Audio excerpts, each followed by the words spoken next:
Nanpisan, malpisan, sa kamispisan.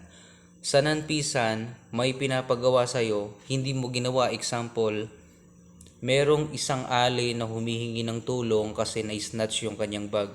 Yung police officer, hindi niya ginawa yung trabaho niya na hulihin niya yung tao yung tao na yon na pinapahuli ng ali. Ayan. Ang trabaho ng police officer, 'di ba? I-arestuhin niya. Hindi niya inaresto, pinabayaan niya lang na tumakas. Ang tawag diyan is nanpisan. Sa malpisan, wala namang pinapagawa sa iyo, tumanggap ka ng suhol. Example nito, nandun kayo sa checkpoint, ayan. Example nito yung mga direct bribery, ayan.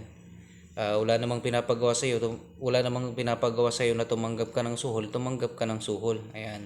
Yan 'yun. Kinutuungan mo yung mga doon, yung mga nahuli nyo, ayan. Sa mispisan naman, pag di mo sinunod yung standard operating procedure, ayan, mali yung pagkagawa mo sa trabaho mo.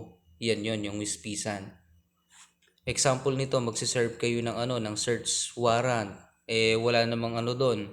Wala namang witness. Ayan, pumasok kayo doon sa loob.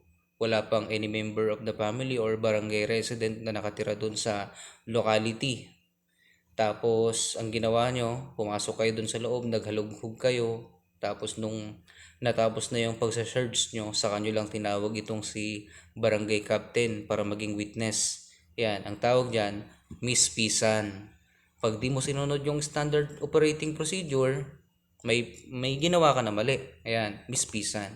Sa nanpisan, may pinapagawa, hindi mo ginawa yung trabaho mo. Sa malpisan, wala namang pinapagawa pero tumanggap ka ng suhol. Sa mispisan, pag di mo sinunod yung tamang proseso, mali talaga yung pagkagawa mo.